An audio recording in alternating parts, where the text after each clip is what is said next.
I'm Ruth and this is my channel So Dysfunctional. I'm here today for another episode of Friday Sews.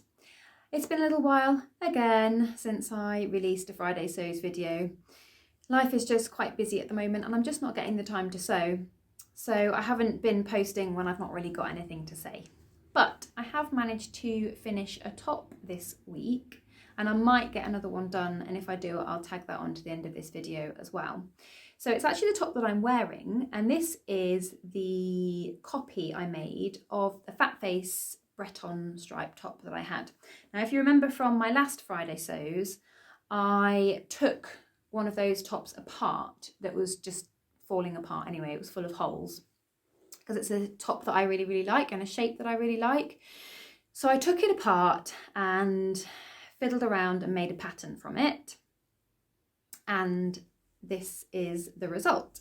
So I'm going to stick a video in at some point of me wearing it so you can see it sort of full length rather than just the top bit.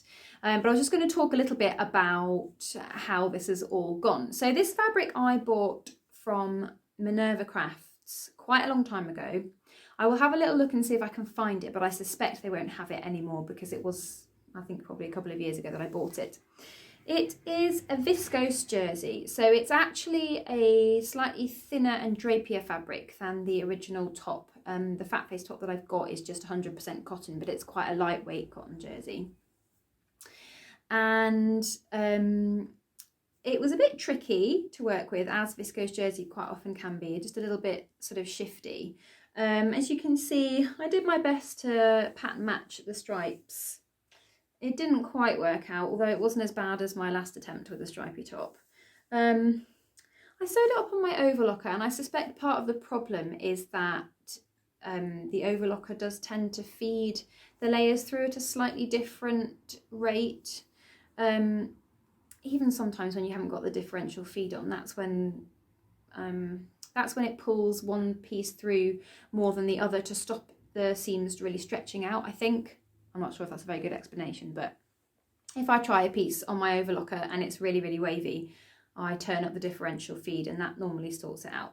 I don't think I had the differential feed on this, but it still seems to have gone slightly awry. I suspect the only way to really sort that problem out is actually to sew the whole thing up on your sewing machine first, possibly with the pins still in, and cardinal sin, I know, but carefully sew over your pins to keep everything really solidly in place with the stripe matching. Anyway, it's not too far off, so I'm not too worried about it. It's not too bad down the sides of the top as well. It feels really nice. It's a really nice fabric to wear, but I can already see down like the front of the top, where obviously I've moved my arms and I've had a jumper on over the top of it and stuff. It's already starting to bobble a bit, so I'm not quite sure how it's going to wear, but it's really comfy, so I'm hoping that I'll get a decent amount of use out of it. I'm not too worried about things like bobbles on fabric anyway, so as long as it doesn't sort of fall apart, it doesn't really matter. So what can I say about making this up? On taking the top apart, I sort of worked out vaguely how it had been put together in order to give me a plan for sewing my own. The most difficult thing was this neckline. Now, as you can see, I can't get in close to the camera because it won't focus. I have to autofocus my phone, but as you can probably see, it's got a bound neckline. And so what you do with this is you bind the front and the back pieces separately with this binding that I made out of the same fabric, and then you sew the shoulders together up to that point. And then what I've also done is a line of straight stitching across the two to just anchor it, which is what it has on the other top. Now, one of the reasons this was so difficult, I think, is because this viscose jersey is just, as I said, it's really kind of difficult to handle. And so pressing the binding was really difficult. It didn't want to press very well, to be honest. It didn't give me a very sharp crease when I was pressing it. And it was just really fiddly. It took me a long time to prepare the binding to sew on. So this is the binding off the top that I took off. You can see all the lovely holes in it there. So if I turn it round, I'm hoping that you'll be able to see that it's been pressed in, but not to the center to create the binding. And then what you do is fold that over the raw edge of the top and then stitch it. It would be much easier to press the sides like right into the middle, so you had a fold in the middle. That would be much easier, but because I had to stitch the shoulders together here, if I'd have folded it into the middle, it would have been really, really bulky to sew that seam together. So I've essentially sewn this bit at the very edge of this, where it's only a single fold rather than where the whole lot is turned under, if you see what I mean. So that's why it was so fiddly. I had to sort of fold it in half and press it in half, and then also because it's a stripe, I wanted to try and be as accurate as possible and make it as straight as possible. So I mean, it's not perfect, as you can probably see. Like the lines are a little bit wiggly on my shoulders and things like that, but I don't think you really notice that too much actually. And once I'd finished sewing it, I was really, really pleased with how it looked. The only bit that really went typically a little bit wonky doodle is that centre bit right in the middle. You can see that it's just, the crease has just come slightly down and it's a bit wonky there. It was quite tricky to stitch down because I just pinned it straight through and sewed from the top through all of the layers. I didn't sew one edge of the binding down and turn it over or anything like that. So possibly that was not the best way to go about it. I'm not really sure. I think on a less drapey, slinky fabric, it would be a lot easier and a lot more stable anyway. I also just sewed this with a straight stitch. I tried to use the lightning stretch stitch on my machine, trying it out a little bit with a couple of bits of scraps, but it just kept moving around everywhere. It wasn't gonna work. So in the end, I just went for a standard straight stitch, and it seems to be fine. And actually it's got plenty enough stretch to get over my head. As long as I don't like really tug on it, I think the stitching will be fine. It shouldn't snap. And I did the same here, just a normal straight stitch on the shoulder. So yeah, it seemed to have worked out okay. I think the only thing I actually changed on the pattern, apart from rebalancing the sleeves, which I talked about last time, and that was to do with just the fact of trying to draw around a piece of pre-made top that you've cut up and it's obviously all stretched out at the seams when it's been sewn anyway. So I just had to jiggle the sleeves a little bit from the pieces I had. The only thing I changed was to take it in slightly under the arms into the bust. I think I just took a little bit extra out, and I did that because my sort of FatFace original tops, they're quite wide across there, and because I'm not very big busted, I felt like I didn't need all that extra fabric. And it's still plenty comfy enough with space. So yeah, I'm really happy with the way it's turned out. And I don't know what you think, but compared to some of the other tops I've made recently, I do feel like it's actually a really, really good fit for me and for my shape, which is why I was so keen to give this a go. So what I might end up doing in the future is using the sort of bodice block, and then I can change the neckline if I want to make it more of a round neckline or a scoop neckline. But just sort of knowing that this kind of shape of the body and fit of the body I quite like, that's really useful for me to know and to be able to compare with other patterns that I've got. I'm not sure about the shoulders, so as you can probably see, and when I filmed it full length, I could really see the neckline. I don't know whether my shoulders are a different width or something, but I keep sort of peering down, and this shoulder is sort of sitting in the right place, I would have said, but this one's dropped quite far down. If I sort of rearrange it a little bit, it then sort of sits in a more even place. So I don't know whether I've got uneven shoulders or whether I didn't sew the shoulder seams to the same length. I mean, I did measure it and pin it and everything, but that doesn't mean that that's worked out properly. Or yeah, whether there's just something weird going on with me that means that my tops tend to slope off one side or the other. I don't really know. Again, it's one of those things that you don't notice when you're actually wearing your own clothes, do you? And as a sewer, you're just so pernickety about all your bits and bobs and sizes and shapes and everything. So I don't suppose it's anything that anyone else would notice anyway, so it doesn't really matter. But just an interesting thing that I've noticed from taking a couple of pictures and wandering around and looking at my shoulders. So let me know what you think about this and how it's turned out. Perhaps you've done the same thing and chopped up one of your favourite items when it's finally sort of bitten the dust in wearability stakes. Do let me know if you've ever copied a pattern and what you did, whether you found it easy, whether you found it fun.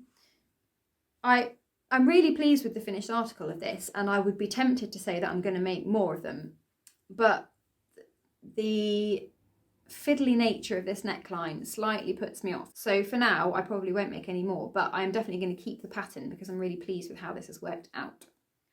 On a completely different subject, I noticed a few weeks ago on Friday Sews an episode by Hales at Hales Moore Sewing.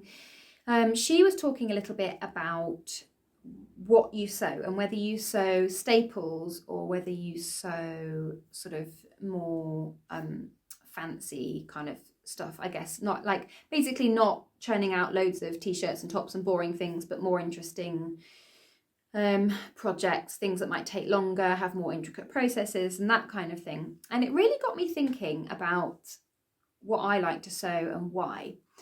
And I'd be interested to hear your thoughts on this as well. I mean, I know Hales had a whole sort of conversation about that on her channel. So I'll try and link her video for that in the description box as well, so you can go and have a look if you want to. So I'm still trying to perfect the acacia pants pattern by Megan Nielsen, or knickers if you're in America. Do you say knickers? We say pants. Underwear. And I haven't quite got the fit right. And to be honest, I can't get excited about making some more. So the reason I wanted to make pants was because I quite often end up with jersey scraps, and it seems like a really good way to use those scraps up. But there's no point, or I don't think there's any point in me making lots of pairs of pants that don't quite fit and aren't quite comfortable. And I was getting to the point where I was running out of pairs of pants. They'd got to the stage where they've all started falling apart. And I was making myself feel really guilty because I had a pattern that was sort of half well fitting and a load of fabric in my stash that I could use to make pants. But I just didn't want to do that. I just don't want to be sewing pants right now. And I was making myself feel really bad for not doing it. And in the end, I just said to my husband, please, can you just go and buy me 2 packs of very basic pants in this size? And since he's done that, I feel so much better because I now have a drawer full of pants that I can wear.